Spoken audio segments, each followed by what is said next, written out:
Hey guys, Stucky here. You ever wanted to try the best version of the Action Network app? Well, now is the perfect opportunity to do so because we have a special offer to celebrate the month of March and the NCAA tournament. You can get pro access for just $9.99 for the first month.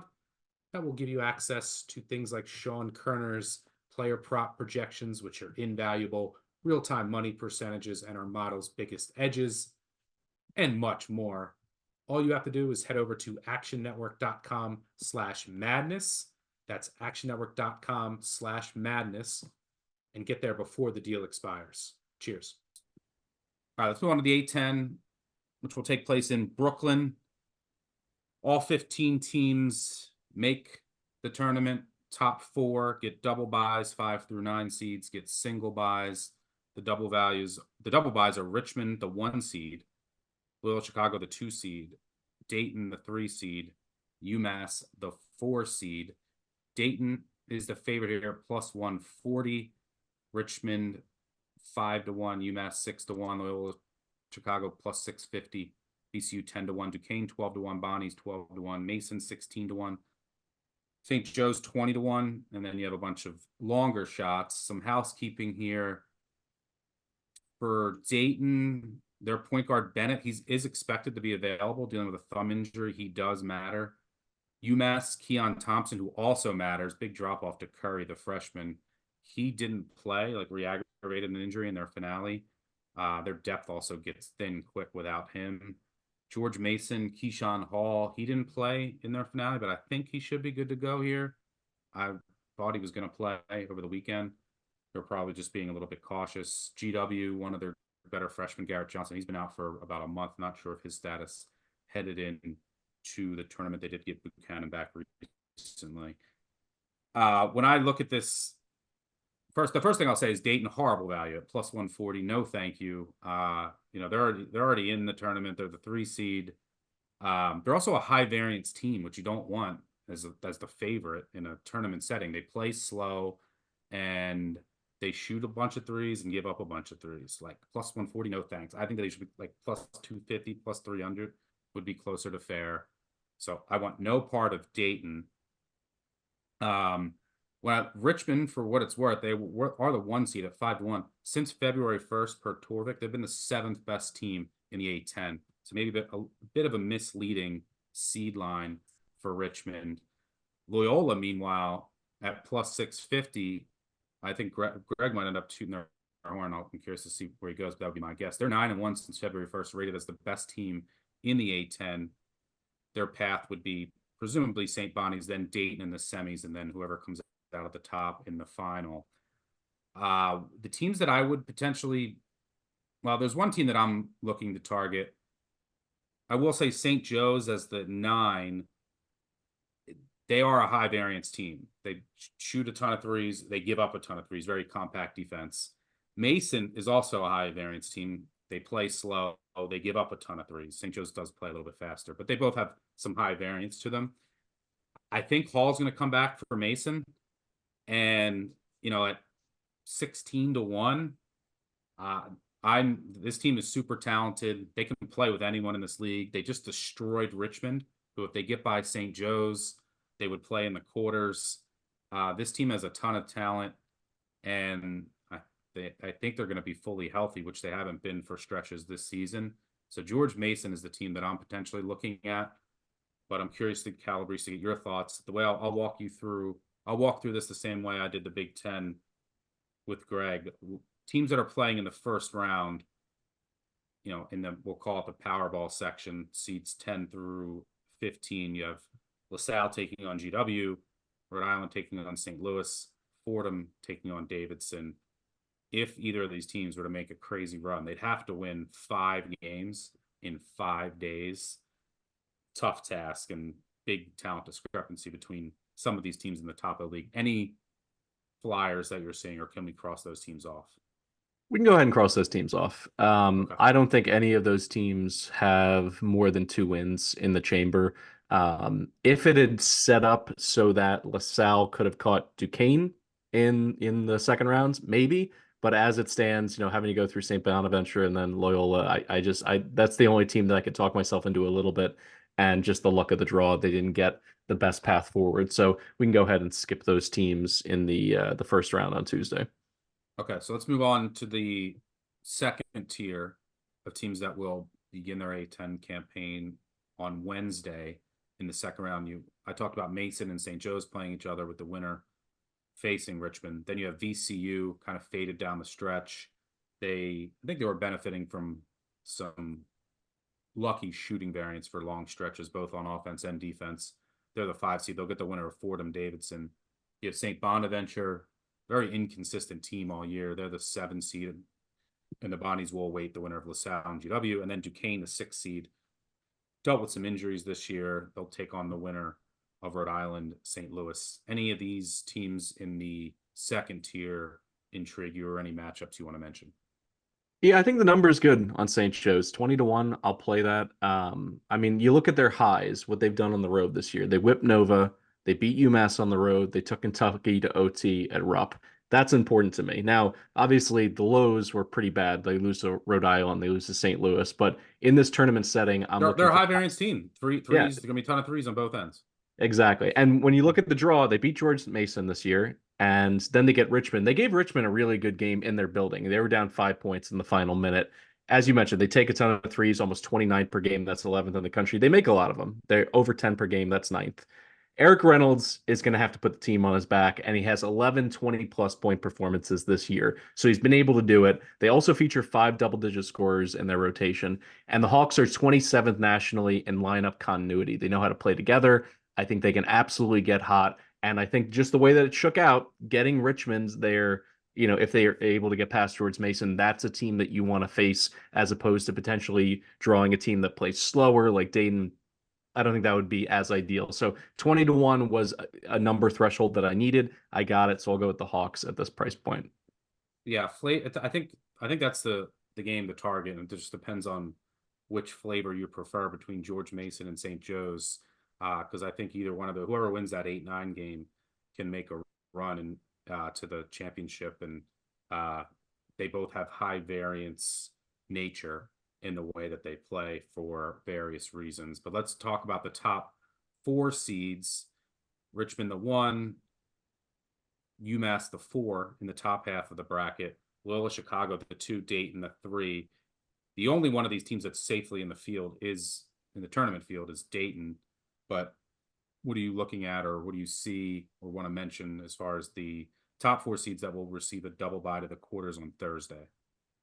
I agree. I think odds makers just looked at Dayton residing in the top 25 for the majority of the season, said, oh, we have to price them really low. There's no way they should be plus 140 to win this tournament. I mean, they were mortal down the stretch for starters. They're 8-4 straight up in their last 12, 5-7 against the closing number. The offense just broke down in losses, which is confusing because they do the right things, quote unquote. They're 30th in rim and 3 rate, but they don't get to the line very often. Full on mediocre in that stat. They don't force turnovers, so they get nothing in transition. They're 282nd in fast break points per game. And it boils down to this. If they can't make 10 or more threes, at this point, the teams that they're going to start facing in this tournament from their very first game, they can lose to anybody. So Dayton is a total pass for me. And then you start looking at these other teams. I'll start with UMass. Great front court. We know what Cohen and Cross can do. They average 32 and 15 as a tandem. They're 16th nationally in offensive rebounding percentage.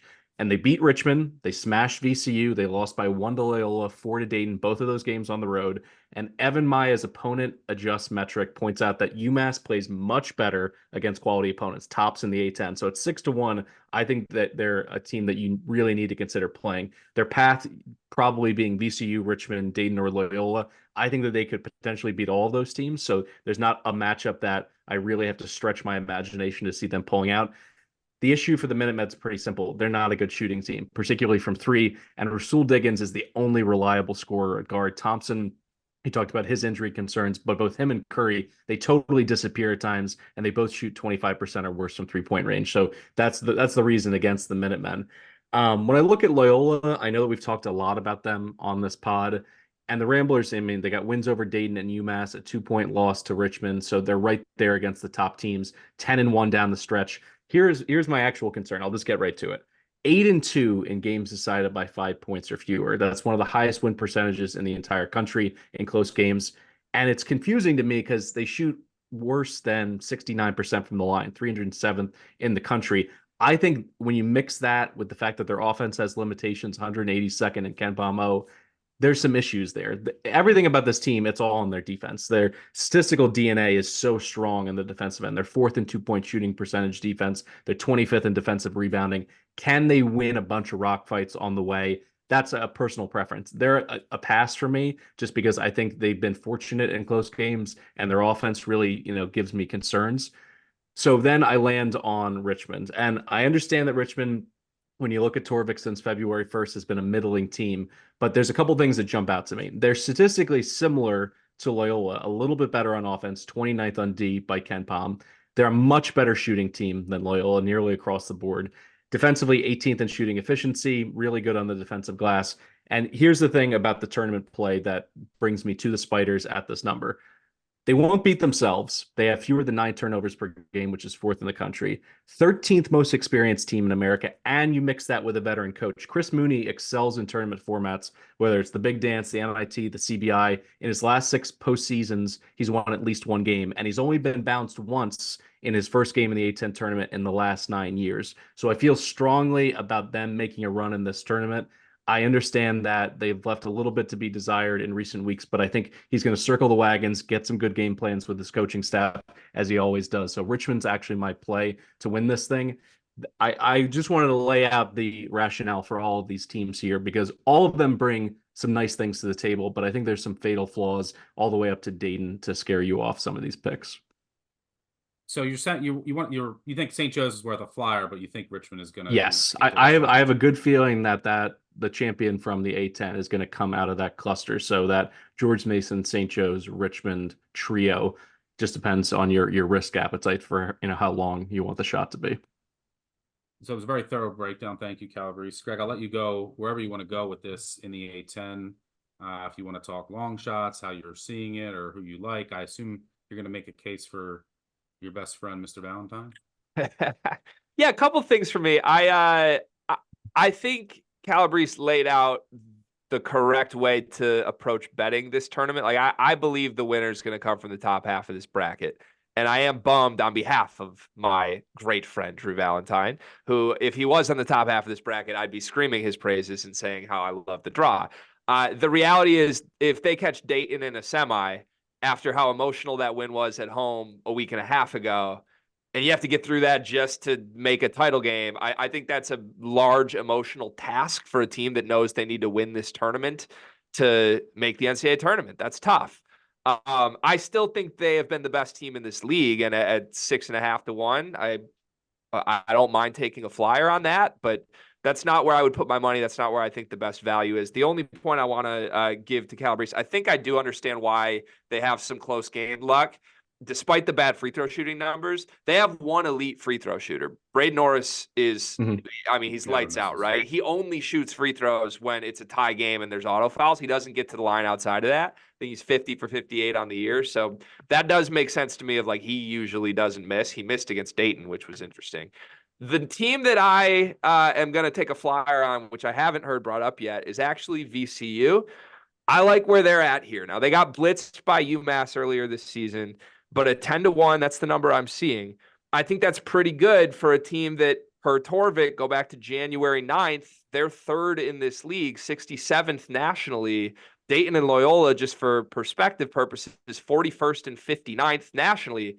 VCU is closer to that level of a team since the beginning of January than the gap to the 4th best team in this league, which is closer down to the 100 into the 150s where everybody else is. If you look at their last 3, they've lost 3 straight games. At Richmond, lose by 3. At Dayton, take them to overtime. I thought they were the better team in that game. Dayton just hit a bunch of tough shots. They had to shoot 55% from 3 to win that game at home. The sandwich game in the middle was the bad one. You lose by 10 at home to Duquesne. But again, sandwich game in the middle, it wasn't a crazy spot to see a surprise there. I think this team's playing really, really well. They are 11-5, including that 3-game losing streak since that January 9th date that I put out there. They've got shooters. Shulga is a guy who can just get hot, hit 6 threes, and win you a game. I really like the eye test of how Zeb Jackson is playing right now. I like teams, again, you talk about this when you're the underdog stock. You want to limit possessions, and shooting variance is a good thing. VCU, 42nd in Shoot the a ton of country. threes. Yeah, Play slow. Exactly. VCU 37% on the year from three, 42nd in the country. They have the 40th best 3-point percentage defense. Like if they're going to make more threes than their opponent and limit possessions, and they're on the right side of the draw, and they've been better than Richmond since January 9th. Like I think it's wide open at 10-1. I really like the price point for the Rams. And I think you're getting some value given the fact they lost these close games late to the best teams in this league. But man, they were right there. They're playing like one of the best teams in the A-10. Yeah, they have some high variance nature to them. And by playing slow, shoot a ton of threes, which they can make. And they have a really good coach as well, which is what you want in a tournament setting in Ryan Odom. Before we move on to the SEC, Calabrese, you want to put a bow on this and add anything to the A-10, or do we cover it all? One last thing about Loyola, and it's not because I'm anti the Ramblers. I think they deserve their flowers for what they've been able to squeeze out of this team. And I mean, it's just kind of like an eye of the beholder situation where it's like, do you win the close games because you're nails and you run good sets and you know what you want to do and you handle the pressure, or is it because you're lucky?